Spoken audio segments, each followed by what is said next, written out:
Bonjour à tous et bienvenue à ce nouveau webinaire dédié aux règles d'or de l'attestation de salaire. Pour celles et ceux qui ne me connaissent pas, je suis Marine Millier, conseillère employeur à la Caisse d'assurance maladie des Alpes-Maritimes. Je suis accompagnée aujourd'hui de ma collègue Marine Mallet, qui est également conseillère employeur. Nous vous invitons à poser vos questions au fil de l'eau sur le chat ou sur le petit onglet QR que vous voyez apparaître à l'écran.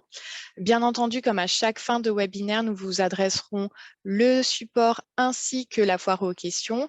Et n'hésitez pas à rester connecté jusqu'à la fin puisqu'il y aura un petit sondage, une enquête de satisfaction. Voilà, nous pouvons commencer.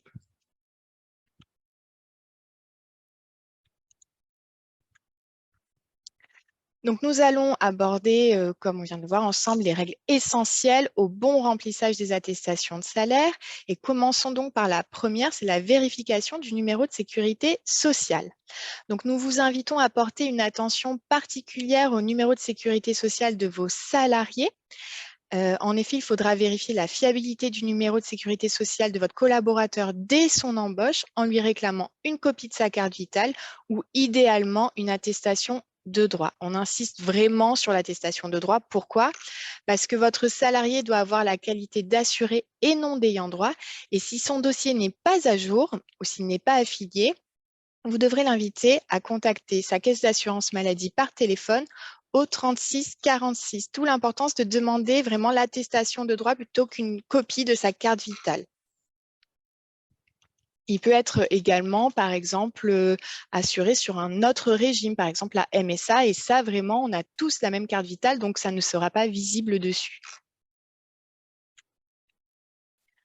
Passons maintenant à la deuxième règle, qui est donc de déclarer tous les arrêts de travail.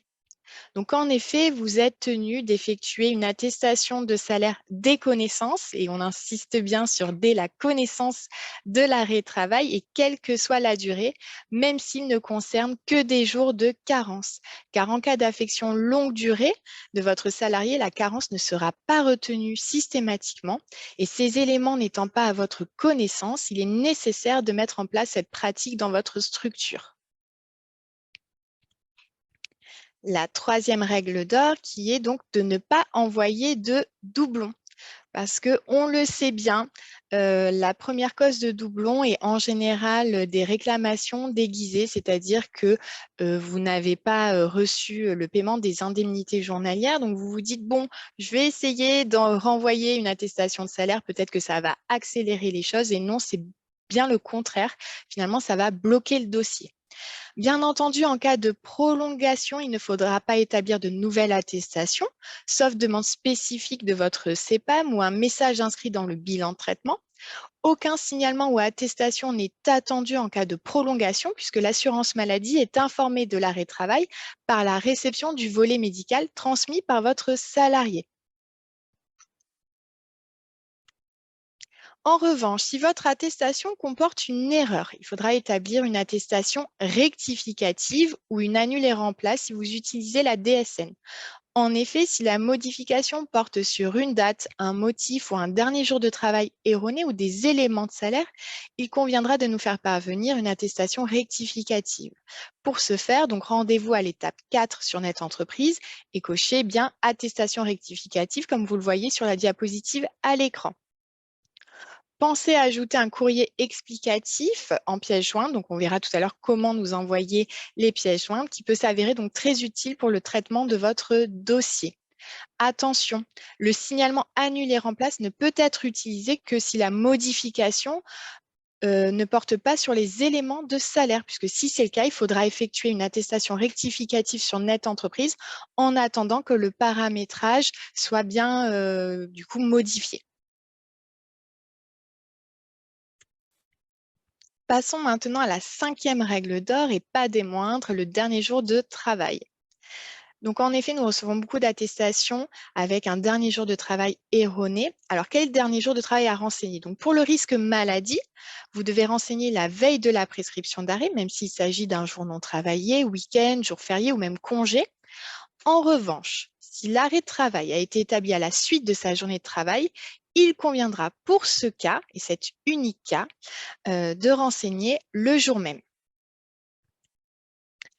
Donc, voici deux exemples pour le risque maladie. Le premier exemple, mon salarié est absent le 15 février au matin pour maladie. Son dernier jour de travail est donc le 14 février, car il s'agit de la veille de la prescription d'arrêt, que ce soit un jour non travaillé, un dimanche ou un jour férié. Dans le deuxième exemple, mon salarié se présente au travail le 15 février, mais il consulte son médecin en fin de journée qui lui prescrit un arrêt à compter du même jour. Le dernier jour de travail sera donc dans ce cas le 15 février. Donc, lorsque l'arrêt est daté du même jour, il ne débutera normalement qu'à partir du lendemain.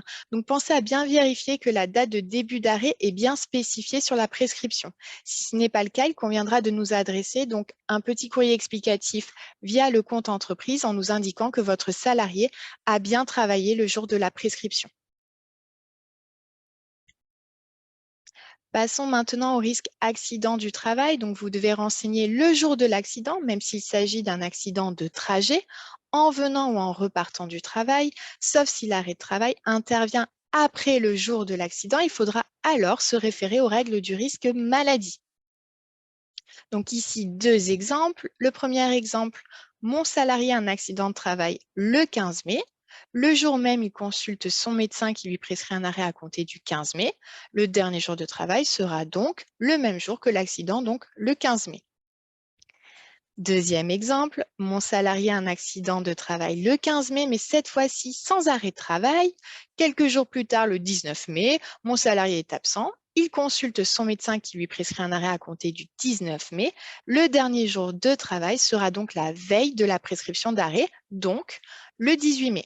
Ce dernier exemple, on va dire, est le plus complet car il reprend en AT les règles du risque maladie. Ensuite, passons au temps partiel thérapeutique. Et on sait que là, ça vous cause quelques soucis en règle générale pour définir quel est le dernier jour de travail. Donc, si vous avez un arrêt à temps plein qui commence par exemple le 7 septembre et qui va jusqu'au 14 décembre, donc le dernier jour sera le 6 septembre en tant qu'arrêt à temps plein, mais également pendant toute la période du temps partiel thérapeutique, c'est-à-dire qu'à chaque mois échu, lorsque vous devez nous adresser cette attestation de salaire pour temps partiel thérapeutique, il faudra bien nous indiquer le 6 septembre comme dernier jour de travail. Par contre, si vous avez un arrêt à temps complet suivi d'un temps partiel thérapeutique et à nouveau un arrêt à temps complet, et on va aller plus loin, un nouvel arrêt pour temps partiel thérapeutique. À ce moment-là, donc comme vous le voyez à l'écran juste ici, vous avez un arrêt à temps plein qui débute le 7 septembre. Donc là, le dernier jour de travail sera le 6 septembre. Donc pour le temps partiel qui suit, on suit la même règle, ça sera toujours le 6 septembre. Et par contre, pour cette nouvelle arrêt à temps plein qui intervient à partir du 1er janvier, à ce moment-là, le dernier jour de travail sera le 31 décembre. Et si un nouvel arrêt pour temps partiel thérapeutique intervient, il faudra donc indiquer le 31 décembre. Si par contre, vous le savez, aujourd'hui, il y a eu des évolutions. Aujourd'hui, vous pouvez recevoir un temps partiel thérapeutique qui n'est pas précédé d'un arrêt à temps plein. À ce moment-là, il faudra simplement se référer à la veille de cette prescription d'arrêt. Ensuite, donc, pour le congé paternité, donc la date de dernier jour de travail à renseigner sur l'attestation de salaire et la veille des 4 jours obligatoires de la CPAM ou le 3e jour réglé par l'employeur. Comme vous voulez, vous pouvez décider de qu'est-ce qui vous marque le plus, mais en attendant, on parle bien de ce jour juste ici, donc soit le 3e jour employeur, soit la veille du 1er jour qui est réglé par l'assurance maladie. Donc, pour les périodes non obligatoires, lorsque le congé n'est pas pris en une seule fois, il s'agira également de renseigner la date de la veille de ces périodes. Donc, comme pour le risque maladie. Ensuite, changement de risque, établir une nouvelle attestation de salaire. Donc, en cas de changement de risque, vous devez réaliser une nouvelle attestation de salaire. Par risque, on entend maladie, maternité, paternité, accident du travail, maladie professionnelle ou encore pour le passage ou la reprise à temps partiel pour raisons thérapeutiques. Donc, si le salarié a enchaîné des arrêts avec des risques différents sans reprendre le travail depuis le premier arrêt, il faudra indiquer le même dernier jour de travail. Et si l'arrêt est coché en rapport avec le congé pathologique de grossesse, il faudra alors établir une attestation risque maternité. Donc, nous vous avons matérialisé à l'écran un exemple d'enchaînement de risques, arrêt maladie, puis congé pathologique, suivi d'un nouvel arrêt maladie, enfin le congé maternité. Donc, il faudra réaliser 4 attestations différentes. La première en maladie pour l'arrêt qui va du 15 mai au 25 mai avec un dernier jour de travail au 14 mai. Une seconde attestation pour le congé patho, donc en maternité cette fois, pour l'arrêt du 26 mai au 8 juin, avec le dernier jour de travail donc identique à l'attestation précédente, c'est-à-dire au 14 mai, puisqu'il n'y a pas eu de reprise de travail entre les deux. Une troisième, du coup, en maladie à nouveau pour l'arrêt du 9 juin au 22 juin, avec toujours un dernier jour de travail au 14 mai. Et enfin, une dernière en maternité à compter du 23 juin pour le congé maternité, toujours avec un dernier jour de travail au 14 mai. Il faut savoir que les 2 dernières attestations ne sont pas obligatoires puisque, en fait, vous voyez, ça reprend les mêmes risques et on est sur le même dernier jour de travail. Attention, si vous recevez une prescription d'arrêt cochée en rapport avec un état pathologique de grossesse supérieur à 14 jours, nous attendons implicitement 2 attestations de salaire. Une au risque maternité pour les 14 jours de pathologie et une au risque maladie pour le reliquat. Passons maintenant à la 6e règle concernant les dates de subrogation. Donc, lorsque vous pratiquez la subrogation, indiquez la période de subrogation maximale prévue par votre convention collective pour l'arrêt de travail. Ne limitez pas la période à la prescription de l'arrêt. En effet, puisque si les dates mentionnées se limitent aux dates de l'arrêt, le paiement en cas de prolongation se fera à ce moment-là directement à l'assuré. Ce sera alors à vous de réclamer à l'assuré ses indemnités. Et en cas de prolongation, la subrogation sera ainsi maintenue et vous n'aurez pas à refaire une nouvelle attestation de salaire rectificative. Puisque bien souvent, en fait, nous, ce qui se passe sur le terrain, c'est que vous faites cette attestation qui se limite aux dates de prescription d'arrêt ou parfois qui vont seulement jusqu'au 31 décembre, hein, c'est ce qu'on a vu en début d'année. Et vous nous adressez une attestation rectificative qui souvent intervient trop tard avec les délais de traitement, puisque nous enregistrons un calendrier de paiement. Et souvent, il y a un petit laps de temps où le paiement se fera directement à l'assuré. Et après, une fois que nous aurons pris en compte votre attestation rectificative, nous reprendrons alors le paiement en subrogation, donc directement chez vous. Mais pour éviter ces problèmes, vraiment, on vous invite à inscrire la date maximum prévue par votre convention collective. Donc, passons maintenant à la 7e règle, qui est l'envoi conforme des pièces jointes. Donc, vous le savez, depuis peu, il y a eu, on a mis en place le compte entreprise, puisque jusqu'à présent, c'était assez fastidieux.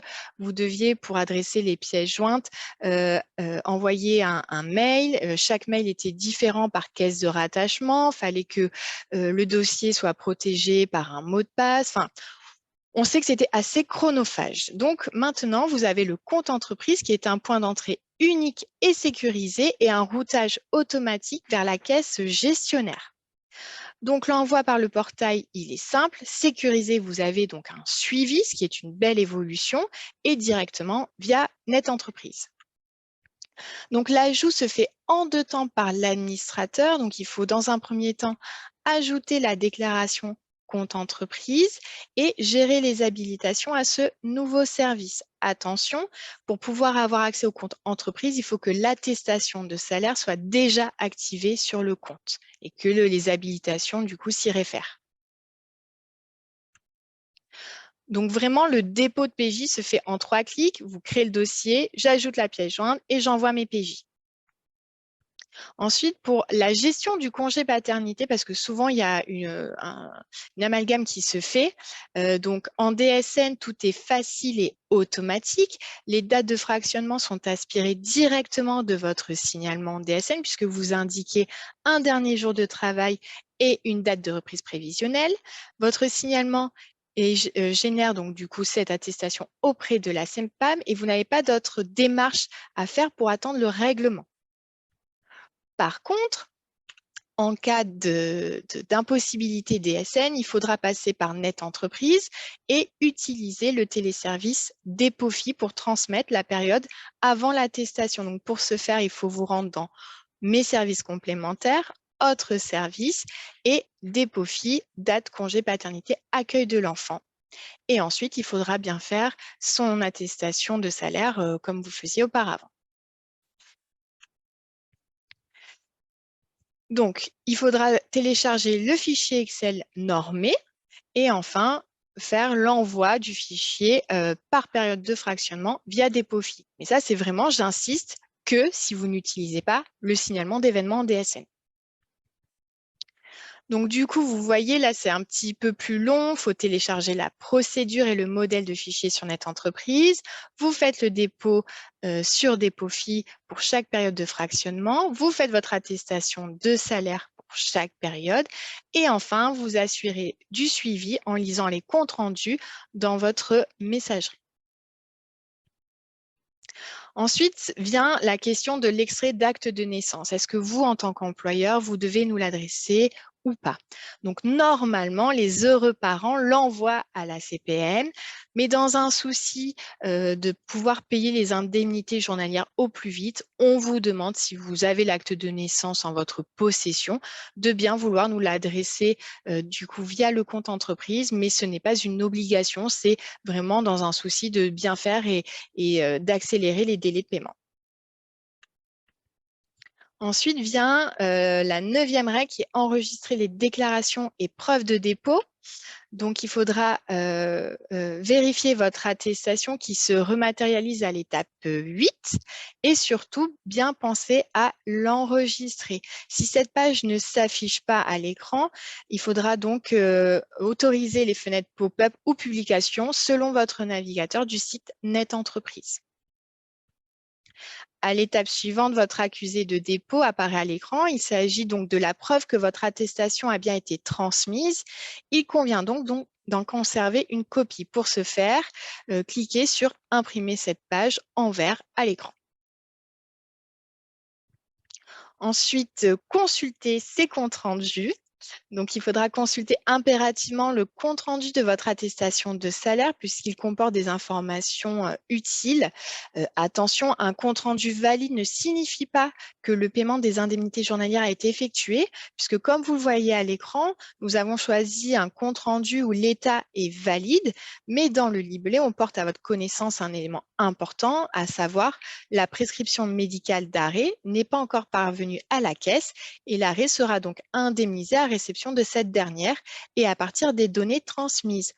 Pensez donc à lire en détail votre compte-rendu afin de pouvoir, si nécessaire, débloquer des situations permettant le paiement des IJ.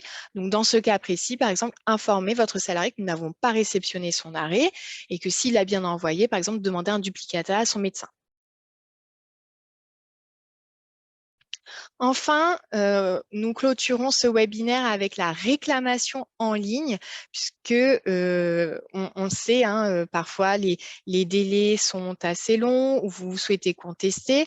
Donc, les réclamations formulées par voie postale ou par mail ne sont plus traitées. Désormais, une fiche réclamation employeur est disponible en libre accès sur notre site Amélie et vous le verrez quand on vous enverra le support, vous pourrez cliquer directement et y avoir accès. On vous invite à l'enregistrer dans vos favoris pour y avoir du coup à portée de main à tout moment.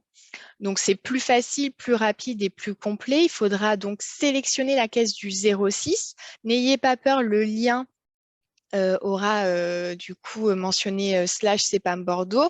mais vous arriverez sur ce portail et vous pourrez bien sélectionner la caisse du 06. Vous pourrez joindre donc un fichier Word explicatif ainsi que tout document pouvant faciliter le traitement de votre dossier, par exemple un compte-rendu, et pensez surtout à renseigner votre numéro de ligne directe puisque du coup, c'est le service expert qui reçoit directement vos réclamations, qui, s'il le peut, paye tout de suite et s'ils ont besoin d'avoir plus d'éléments, de pouvoir vous contacter directement et de ne pas passer par un standard. Voilà, donc il faut savoir qu'aujourd'hui, si vous déposez une réclamation sur le portail Réclame Employeur, vous avez une réponse entre 48 et 72 heures, donc c'est assez efficient. Donc voilà, nous avons fini avec la présentation. Je laisse maintenant la parole à Marine pour savoir si nous avons eu des questions.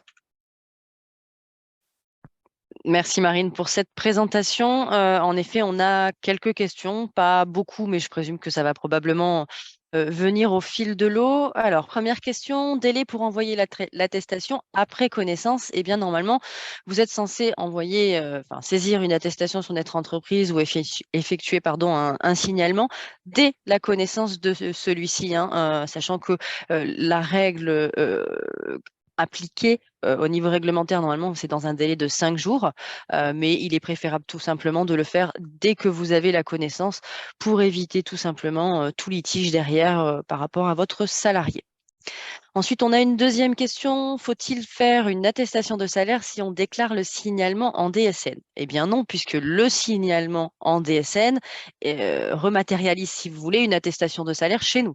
Donc, c'est exactement la même chose et en aucun cas, vous ne devez faire un doublon. Soit vous faites une saisie d'attestation sous notre entreprise si vous ne pouvez pas le faire en DSN, soit vous faites un signalement en DSN, mais vous ne faites pas les deux. En revanche, si vous faites un signalement DSN et que vous avez une problématique au niveau des salaires, comme Marine vous l'a indiqué tout à l'heure, à ce moment-là, en effet, il conviendra de saisir une attestation rectificative sur notre entreprise puisque vous ne pourrez pas faire de modification portant sur les éléments de salaire en DSN et qu'il faudra du coup prendre contact avec votre éditeur. Ensuite, donc, on a une petite question concernant donc pourquoi ce n'est pas la CPM qui contacte le salarié qui n'a pas envoyé son arrêt de travail. Alors, en fait, en aucun cas, on vous a dit que vous devez contacter votre salarié. C'est juste que le compte-rendu qui a été matérialisé à l'écran par Marine vous indique qu'en fait, votre attestation, elle est correcte, elle est bien reçue, mais vous informe quand même que nous ne pourrons pas payer tant que nous n'aurons pas la prescription. Et il est vrai que si, par exemple, il y a une subrogation, et on est conscient que lorsqu'il y a une subrogation, nous avons tendance à recevoir les prescriptions de vos salariés un peu tardivement, puisqu'ils n'ont pas d'impact sur leur paye réellement. On vous donne cette information tout simplement parce que vous, derrière, vous savez aussi que peut-être vos indemnités n'arriveront pas de suite si nous n'avons pas la prescription. Et bien entendu, lorsque c'est le cas, nous adressons aussi un courrier aux salariés, mais c'est tout simplement pour accélérer votre délai de paiement, surtout en cas de subro, puisque s'il n'y a pas de subro, en général, on n'a pas trop de problématiques sur la réception de prescriptions médicales, puisque le salarié est impacté directement sur sa paye à la fin du mois. Alors ensuite, nous avons une nouvelle question. Si un étranger est en France depuis moins de 3 mois, sans numéro de sécurité sociale, doit-on remplir en ligne des attestations pour un accident de travail ou maladie ou bien faire sur un CERFA papier? Bien, en effet, vous devrez le faire au format papier puisque tant que votre salarié n'a pas de numéro de sécurité sociale certifié, je dis certifié parce qu'un numéro de sécurité sociale provisoire ne vous permettra pas pour autant de faire la démarche, que ce soit sur Net Entreprise ou en DSN. Vous devrez en effet, en attendant, le faire au format papier, puisque même si on prend l'exemple, admettons, vous arrivez à nous le faire avec le numéro de sécurité sociale, en fait, l'attestation ne pourrait pas être routée puisque ce salarié n'est pas encore connu chez nous et n'est pas rattaché à une caisse. Donc, c'est la raison pour laquelle, tant que l'immatriculation de ce salarié n'est pas faite, vous devez le faire au format papier. En revanche, vous avez à votre disposition, et on vous le mettra dans la foire aux questions, un site internet qui a été ouvert justement pour les structures qui recrutent des salariés étrangers, qui vous permet du coup de faire vos demandes d'immatriculation de vos salariés étrangers en ligne.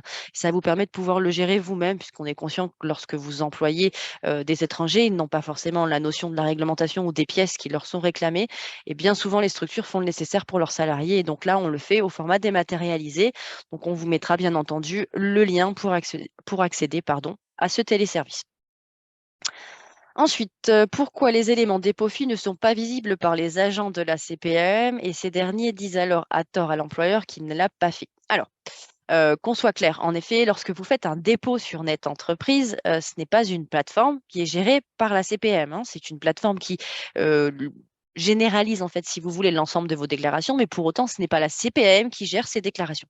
Lorsque vous déposez, du coup, le tableau de fractionnement lorsque vous n'êtes pas en DSN, ce tableau, si vous voulez, il est géré par un centralisateur qui ensuite injecte ou non le tableau auprès des caisses de référence. Donc, en effet, tant que ce tableau n'est pas injecté chez nous, ben, on n'aura pas cette visibilité-là. Je comprends qu'en effet, c'est du coup un peu compliqué quand c'est le cas. Bien entendu, avec Marine, lorsque vous avez une problématique en ce sens, pour les assurés du 06, bien sûr, vous pouvez nous solliciter essentiellement par mail, où on peut du coup voir si vous avez peut-être envoyé le mauvais tableau de fractionnement, puisqu'on a régulièrement avec Marine des interrogations sur le sujet. On se rend compte que le tableau de fractionnement qui est utilisé n'est pas le nouveau, mais l'ancien, donc celui avec les formules. Donc concrètement, si vous utilisez un tableau avec les formules, c'est pas le bon, c'est pas celui-ci.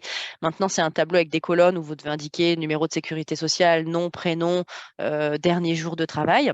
Donc, quand c'est le cas, bien sûr, vous pouvez nous solliciter parce que soit en effet, il y a un problème au niveau du format, ou peut-être tout simplement qu'il y a un problème au niveau de la mise à jour du dossier de votre salarié, puisque sachez que si il y a une problématique au niveau de la mise à jour de son dossier, forcément, eh bien, le routage ne pourra pas se faire automatiquement, au même titre que pour un assuré qui a un numéro de sécurité sociale qui n'est pas encore certifié. Donc, c'est vrai que quand vous avez ce genre de problématique, il ne faut pas hésiter à nous solliciter avec Marine, puisque là, on est vraiment dans notre cœur de métier. On est là pour vous accompagner sur l'utilisation des téléservices. Alors ensuite, bonjour, quoi faire pour un changement de compte bancaire? C'est très difficile de joindre quelqu'un par téléphone. Est-ce qu'il y a un moyen online? Alors, dans la logique, il y a 2 possibilités. Si vous avez changé votre compte bancaire lorsque vous demandez la subrogation sur Net Entreprise, vous avez là normalement la saisie automatique de votre RIB qui est demandée, depuis, quelque temps maintenant, et si vous êtes en DSN, eh bien ça transite directement par votre DSN, mensuel. Sachez aussi que Marine, tout à l'heure, vous a parlé du compte entreprise. Bientôt, vous aurez la possibilité de mettre à jour tous ces éléments. Et d'ailleurs, le RIB est un élément que vous pouvez actuellement déposer de par ce biais, hein. Donc, s'il y a un changement, par exemple, de RIB, que vous avez saisi le RIB sur notre entreprise, mais que vous êtes conscient que c'est un nouveau RIB, pourquoi pas à ce moment-là, du coup, vous rendre sur le compte entreprise et mettre en pièce jointe le fameux RIB tamponné et signé qui nous permettra, du coup, de pouvoir derrière le mettre pour l'ensemble de vos règlements, tout simplement, mais bien entendu en parallèle d'une attestation de salaire. Et là aussi, si vous avez une problématique, il ne faut pas hésiter sur l'utilisation toujours du téléservice à nous solliciter, puisque je le rappelle, et comme Marine l'a dit, hein, pour clôturer le webinaire, nous ne gérons pas les réclamations. Le fichier dépôt de pièces en PDF toujours refusé car oui.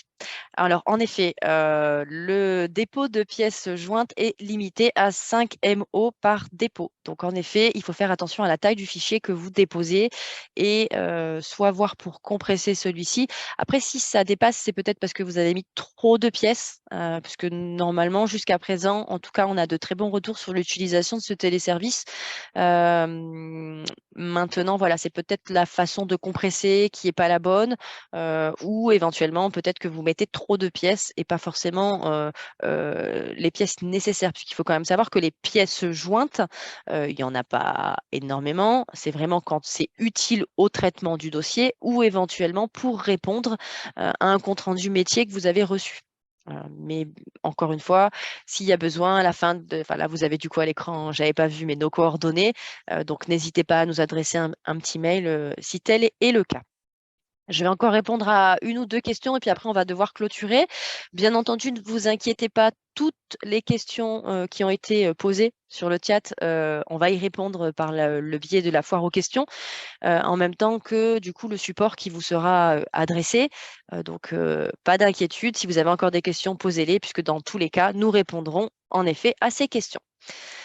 Alors, que faire si on n'a pas reçu l'arrêt maladie et que notre salarié nous le remet après les 5 jours du début de l'arrêt? Alors, comme on vous l'a indiqué tout à l'heure, vous devez faire une attestation de salaire à connaissance de l'arrêt. Donc, si en effet votre salarié ne vous a pas informé de l'arrêt, il n'y a aucun problème sur le fait que vous l'adressiez après.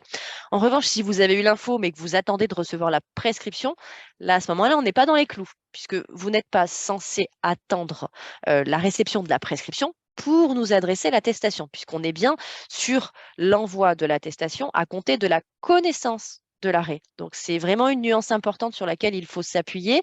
Et à ce moment-là, si vous voulez avoir un visu, peut-être mettre en interne une procédure où ils peuvent vous envoyer peut-être une photo de leur prescription, mais vous n'êtes pas censé attendre de recevoir votre volet pour nous faire l'attestation, puisque si tel est le cas, vous êtes hors délai.